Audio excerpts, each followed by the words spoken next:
Good afternoon and welcome to the AAMA second quarter market update.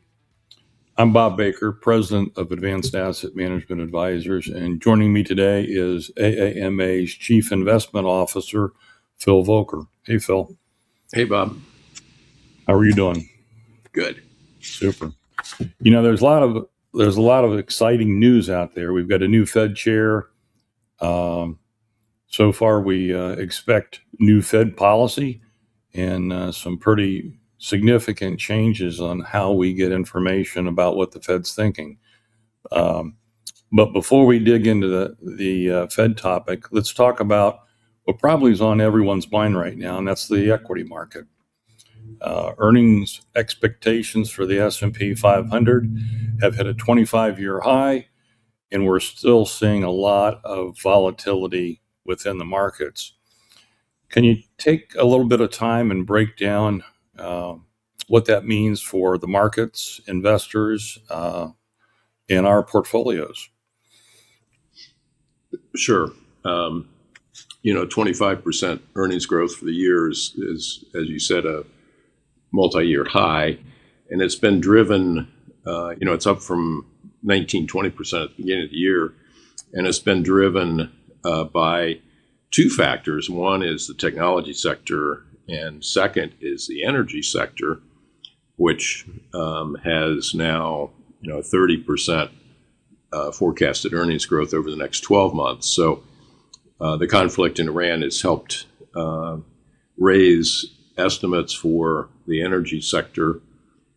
So it's those two sectors have seen a dramatic increase in expectations. The rest of the market really has not. So, we continue to see a concentrated market, although today it's different than what it was 9 months ago. 9 months ago, was the Mag 7 was the largest segment of the market. Today, or at least as of a few weeks ago, the semiconductors had gained to a point of being 20% of the S&P 500. That's, for whatever it's worth, matches or slightly exceeds the high that they were in the 2000 top. And interestingly, some of the Mag 7 more software-related companies have actually underperformed the market pretty dramatically. Companies like Microsoft,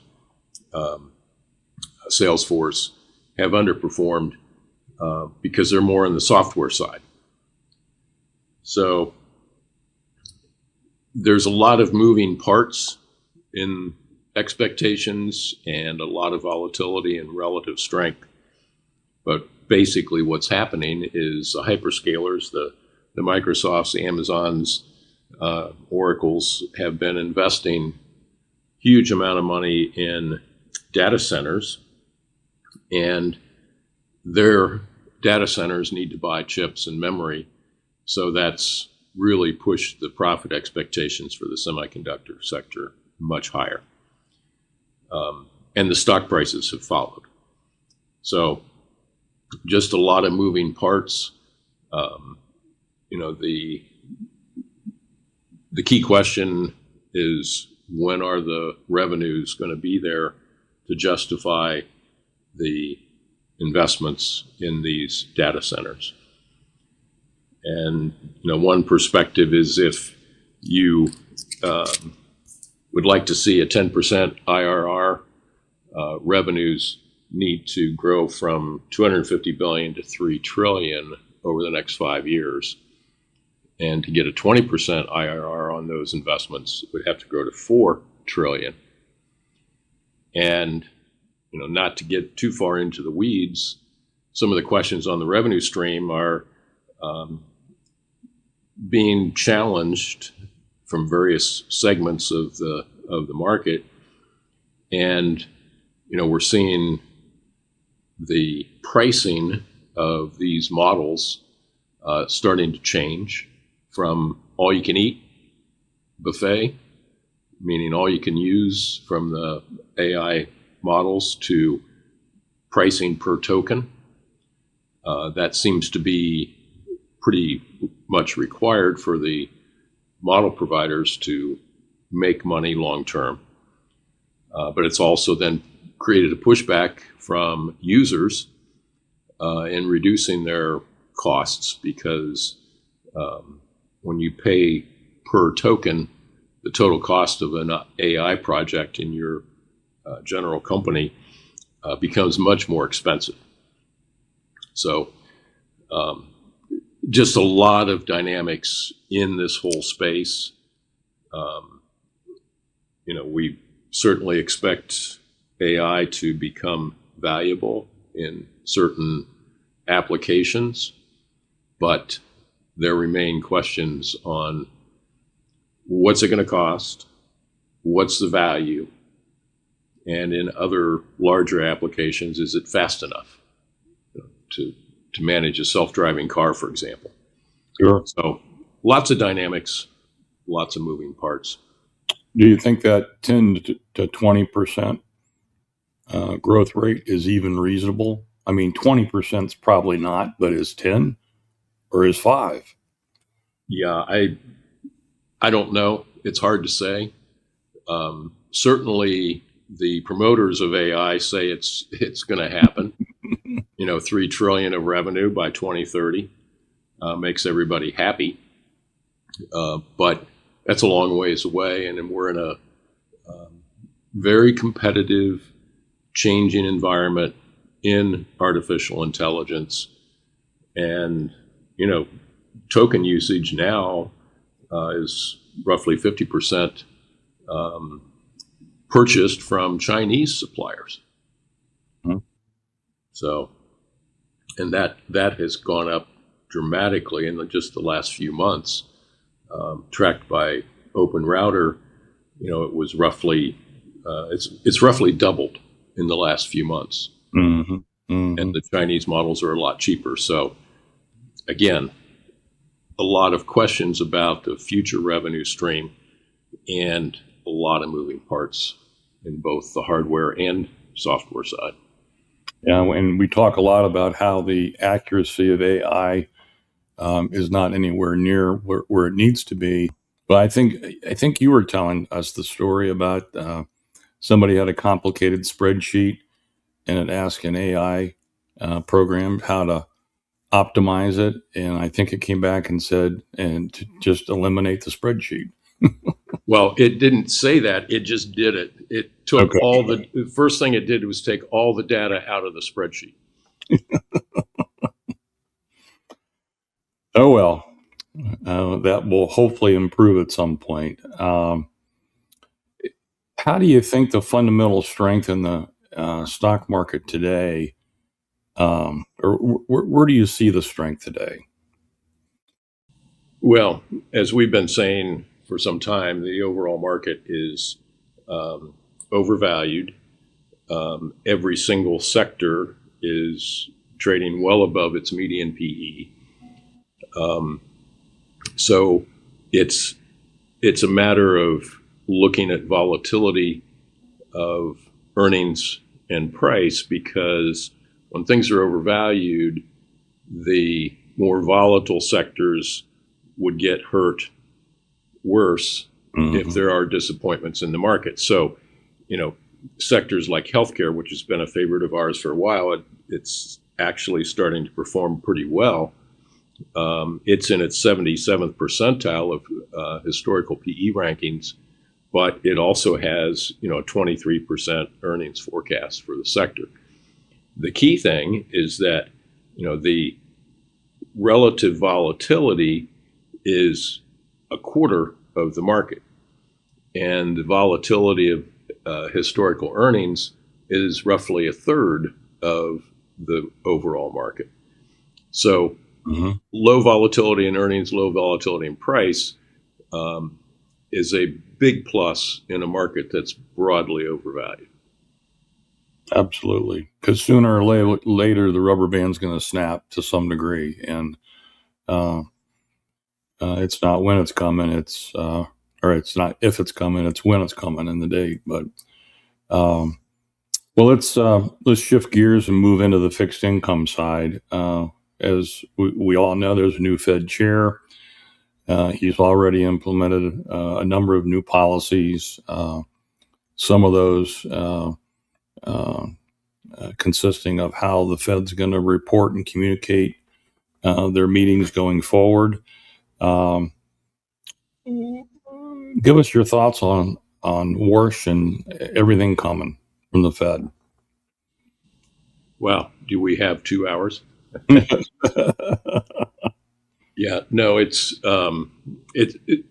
very clear so far that communications will be reduced both in word count and in forward guidance, meaning we probably will not see forward guidance. That we know it's not going to come from the chair, and I think it'll probably be shut down for the rest as well. Um, and there was mention of 5 task forces to be put together, and that just came out yesterday. The members of those, and there's 5 of them, and there's 3 members in each one. And it's sort of interesting, I think, that 10 of the 15, or 2/3, are professors. 2 of them are former central bankers, but from different countries, Bank of England and Brazil. Those 2 guys are on the communications task force. So you got some central bank experience there, but also from overseas. The other thing I would note is the productivity and jobs task force. 3 people, all 3 of them with artificial intelligence background. Microsoft economics professor who's currently on leave from Anthropic, and Mark Andreessen. So that committee, if they're going to be studying productivity and jobs, it's going to be heavily influenced by artificial intelligence analysis. So it's going to be interesting. You put all this in the background of what we're speculating will be a more populist Federal Reserve. And by that we mean, and actually, Kevin Wash has said this, that he would rather see a smaller balance sheet and lower interest rates. It's the bottom line, because lower interest rates help the consumer, and this in particular the small business, because small businesses typically borrow short-term bank with a floating rate. Corporate America, large companies have continuous access to long-term financing markets, so it's not as important to them as far as their interest rate expense goes. And a smaller balance sheet, some have argued consistently that the expansion of the Fed balance sheet has supported liquidity across the markets, including in equities. So if you shrink the balance sheet, theoretically, it would have a negative impact on investors, hedge funds in particular. And of course, if you lower interest rates, then you're helping the little guy. So we call it the populist Fed. And, time will tell, but nothing so far has happened that contradicts that thesis. And you sort of, add to that the fact that Scott Bessent, the Treasury Secretary, is exactly the same position. In fact, he wrote a long piece a year ago that he titled Added Value Monetary Policy, or Growth of Policy, and in which he railed against the balance sheet expansion of the Fed. And, those guys have breakfast once a week. They never collaborate, of course, but they talk. And, Kevin Wash resigned from the Fed back in 2011 because he didn't like the expanded balance sheet policy. Mm-hmm. Mm-hmm. So there will be changes. We know communication. I have a feeling that the balance sheet policy task force will come out to support both secretaries, or the chairman and the Treasury Secretary's opinion about it. Productivity and jobs, I think, is a toss-up. Um, then you've got the inflation framework and data, which are more technical in nature. So it will be an interesting 5 months, which is the anticipated time frame that these task forces are going to be complete and reporting back to the board. Sure. All very interesting. Let's take a couple minutes and look at the long term, or talk about the long term bond market um, as a guide for future inflation expectations. What do you see there? Well, at the end of January, the Supercore PCE exceeded 4% on a 6 month trailing basis, which was up from 3% a year ago. So even before the Iran conflict, 6 month trailing Supercore PCE was moved from 3 to 4. Add to that higher energy costs, so headline inflation is higher. It's a 5-year-old problem that the Fed has, and gradually, the long-term Treasury market has been building in more of an inflation premium. The 10-year, is up 40 basis points year to date in yield, 415 to 450, 455. So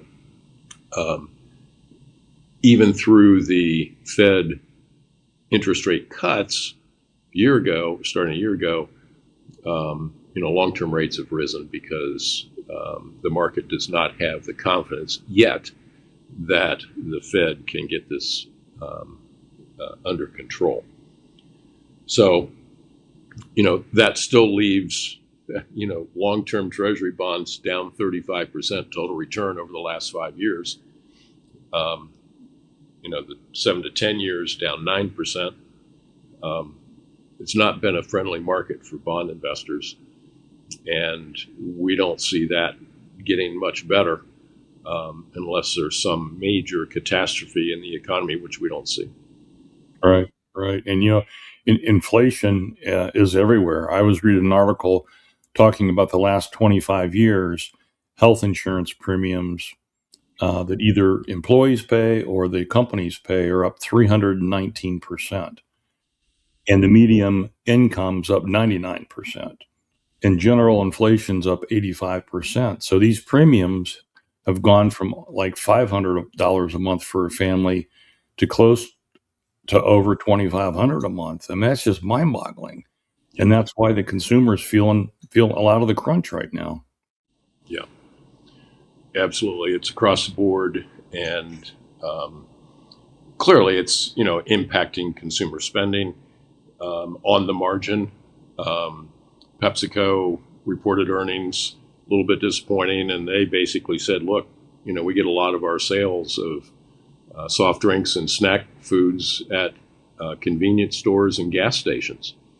So when people go in to fill up their car and then go into the inside to pay for it, they're not picking up that extra bag of chips and soda bottle because they had to pay so much more for gasoline. And it's affecting spending on the margin for sure.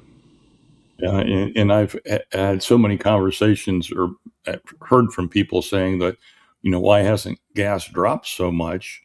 Because oil's down so much. And, these retailers have bought gas to put in their tanks to sell at higher prices. So until that gets worked off through the system, they're not going to cut prices and lose money that's on the inventory in their tanks underground. So, yeah. And there's also refining factors, crack spreads, et cetera, that affect those margins. And it's not as simple as a barrel of crude on the world market translating directly to gasoline. yeah, absolutely. Well, any final closing thoughts you want to share with us? Well, what is it? The old comment about interesting times, but it is definitely with the divergence within the tech sector and the continued concentration in the semiconductor sector.